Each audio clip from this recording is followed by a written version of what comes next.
Hey everybody, JC here. I'm going to try not to take too long with this video. I'm actually pretty sure I have the flu and I have been really under the weather for the past several days. Yeah, so I made a very basic 2D physics engine. What I'm going to do now is I am going to show you how to use it. So I'm leaving a link in the description of this video to get to this repo. And we're just going to take the code. We're going to copy the URL or download the zip or however it works for you. And then I personally use git bash. And so what I'm going to do is I'm going to clone it. Git clone. And then just skadoop that in there.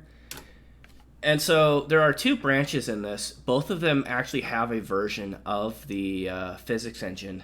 The master has a stable but not as expansive physics engine, whereas the other branch, it has a somewhat updated physics engine, but there are some bugs. So let's actually open up to that folder. I have mine stored in a folder called test repos. I'm going to pop open the directory. You should be able to see the solution. If you want to build this using other tools, be my guest, go for it. But I should have everything set up already within this. There's still going to be a little bit of work we need to do, but if I were less sick and tired, I could probably come up with a better way to do this. Anyway, so we're just going to double click this. As you can see, this is our solution. We have the Hello World project still high, and we have the C++ project, which is what I did my physics engine in. To start, we're just going to build Hello World. We won't be able to build the C++ project yet, and I'll explain why in a second. So cool. So build succeeded. Awesome. So now what we're going to do is we are going to go to a website. I'm going to link it in the description, called sfml-dev.org. And we're going to go to the downloads page. And we are just going to download whatever is correct for your version. For me, I used Visual C++ 15 for 2017, 64-bit. Most Windows users are going to want to use 64-bit, but Linux and Mac, you're on your own. And so once you've downloaded that, I already have it downloaded. I'm actually just going to pop open my downloads. You're going to have a zip file. You're going to extract that, open it, and you are going to see inside that zip file it says sfml-2.5.1. And the reason I'm doing it this way is just because I don't want to deal with CMake at the moment, and so it comes with the DLLs built in, and I don't want to adjust my README, not my git ignore. I'll probably do that later. So if we pop open to here, we're going to want to go into dependencies, and we're just going to drag and drop this to copy it over. And it's going to ask if we want to replace stuff, and the answer is yes to all. And the reason we're doing that is because my git ignore doesn't bring DLLs or files like that with it in my git, and so the folder that comes with it when you clone it isn't completely accurate. So now once you've done that, you go into here. You want to open up your bin folder, and you're just going to want to copy everything. We don't use everything, so you could probably pick and choose if you really wanted to, but I mean, if you want to make it harder, I guess go for it. And then what we're going to do is, so this is the reason we built Hello World first. Our build directory is x64, and it doesn't exist before you build. So you want to go into here, go into debug, and you're just going to Control V, and it'll put all those DLLs in there. And so when we go, excuse me, when we go back to this, we should be able to, I'm just going to set it as a startup project, and I'm going to build and run. Let's see if it works. And it does. Okay, so what we're looking at here is the original version of my physics engine. Yes, I'm sorry they move so slow. I'm not exactly... it was just a proof of concept. So let's actually switch over to the physics, to the other branch, because it'll have a little bit more inside of it. All right. So I'm going to pop over to git bash again, and I'm just going to type git. Well, first I need to go into CSC 310. Git checkout physics engine. Cool. Reload all. And then I am going to run it again. Let's see what the difference is. Cool. So, oh goodness. So what's happening is all of these different balls are attracted to my mouse. You'll notice that some of them are like bouncing off each other and like accelerate, going way too fast, like that. That's a bug. I haven't had a chance to fix it because I've been sick. I'm sorry. So closing that, I don't know if I need to go over the actual code, but it's pretty it's pretty straightforward, I think. So you have your main.cpp. It creates an instance of a game object and then calls the run function. I go to here. Run is a pretty simple function. It initializes stuff, so like variables and stuff along those lines, and then it checks for, and then it runs a while loop until there's a variable exit game which says to exit. And then events is like input events and stuff like that. It checks for mouse and keyboard, etc. Fixed update is what the physics engine itself runs on. Update is what any extra logic would run on. And then render is what the rendering runs on. At the moment, those don't do much. And eventually I would like to turn those into delegates and actually have fixed update and perhaps another few functions on their own thread. But so we use rigid bodies and we use colliders. I'm very much ripping off Unity for this. And by ripping off, I mean, I didn't look at Unity for this. It's just what I know. And so I replicated a few things from it. Here is where we created colliders. All of this commented out stuff was just me trying to get used to the engine. Events, fixed update. So fixed update will call our update physics. And we're also using a time library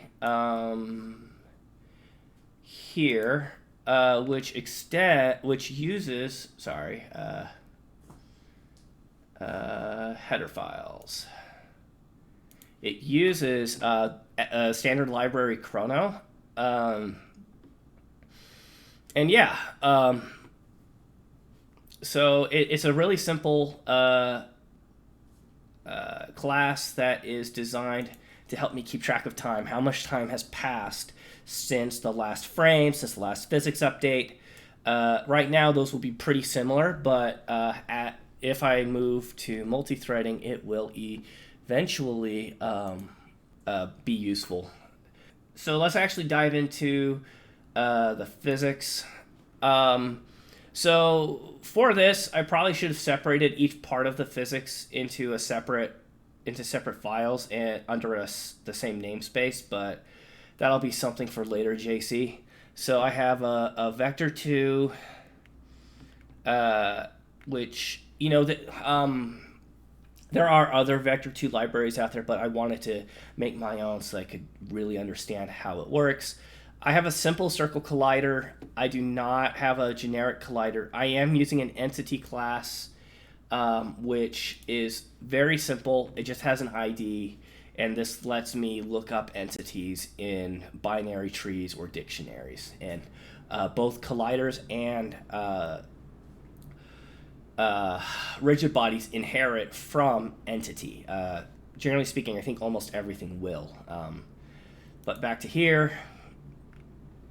So circle collider, rigid body 2D also extends it.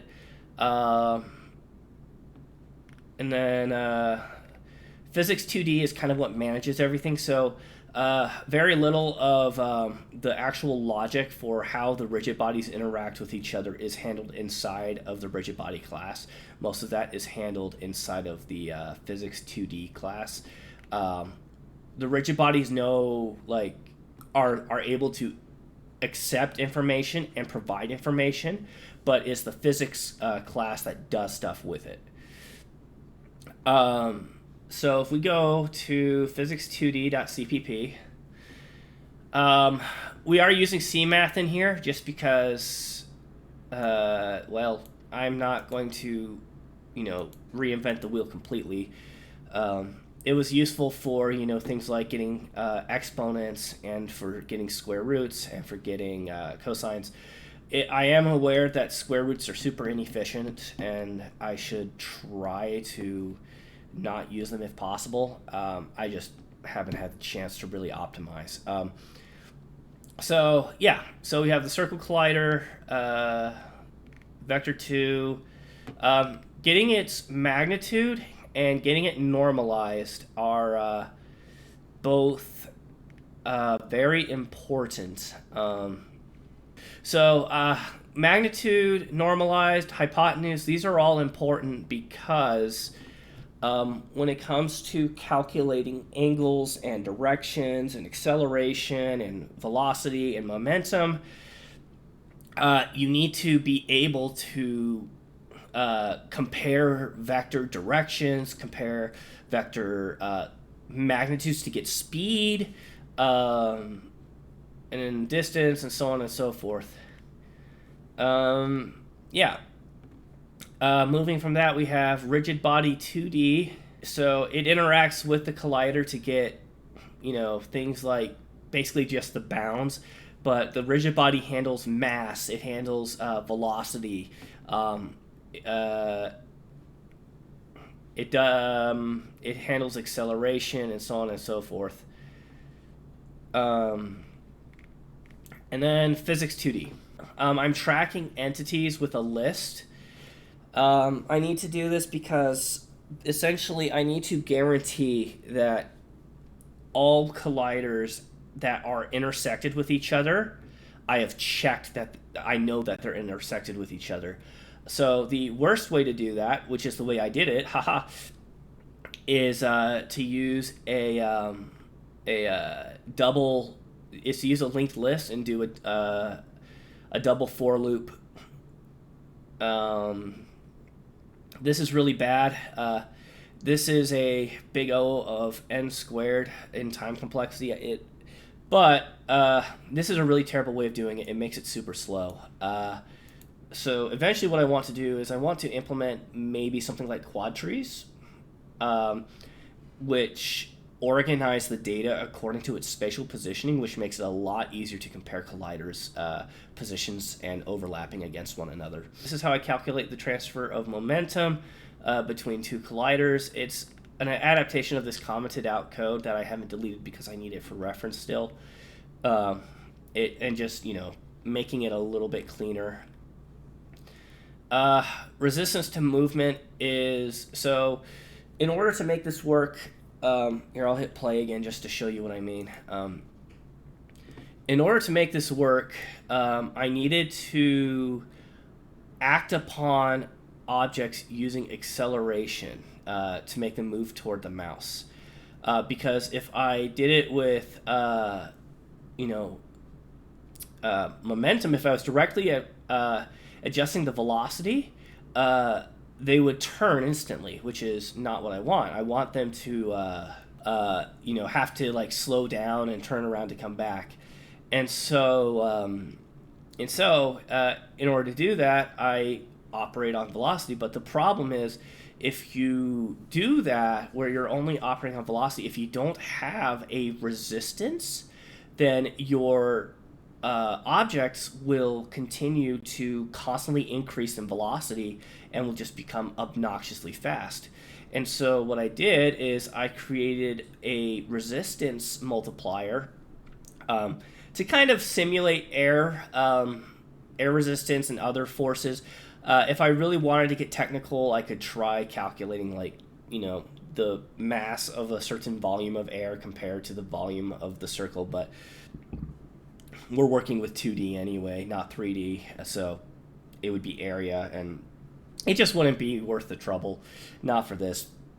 But in any case, so basically, the faster it goes, the higher the deceleration. So it's not the faster it accelerates, it's the faster it goes, which is actually, to my knowledge, pretty similar to how we do things in real life. And then I guess the last thing that I think is kind of cool is, it's bugged, but the items are actually bouncing off each other at correct angles. And they are transferring energy correctly, and to do that, I actually had to compare the angle of an object's momentum against the tangent of the point where on the surface where they connect and collide, and then get the cosine squared of that to basically determine how much energy is transferred proportionally, and then also